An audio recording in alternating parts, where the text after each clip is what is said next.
taas po ng lagnat nyo. Antayin nyo po ako dito. Bibili lang po ako ng pagkain nyo po at gamot. Paano ba yan? Wala kaming pera at gamot. Anong gagawin ko? Ama, banal ka po at makapangyarihan sa lahat. Tulungan niyo po ako para po makahanap po ng pagkain at gamot po ng aking nanay. Amen. Ate, kuya, palimos po. Kahit po konti pagkain lang po. Bakit bata? Aanin mo ng pera. Ang gamot lang po sa nanay ko. Bakit? Ano ba yung nanay mo? Mataas po yung sinat niya. Sige, ito Maraming salamat po. Malaking tulong po to para sa amin. Okay, sige. Bumili ka na ng gamot at pagkain ng nanay mo.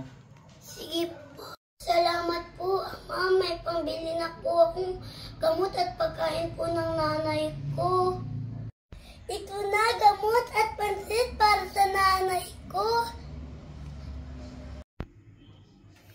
Nay, ito na, gamot at pansit. Tiyak, gagaling ka na. Nay, gising ka na po. Nay! Nay!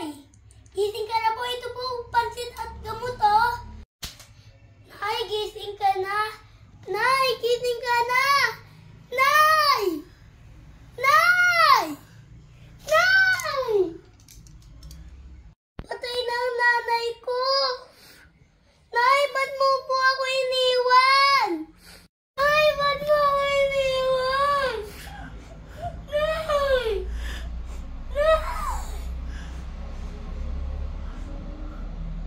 Nay! Nay! Wala na akong kasama dito. Ba't mo ako iniwan, nanay?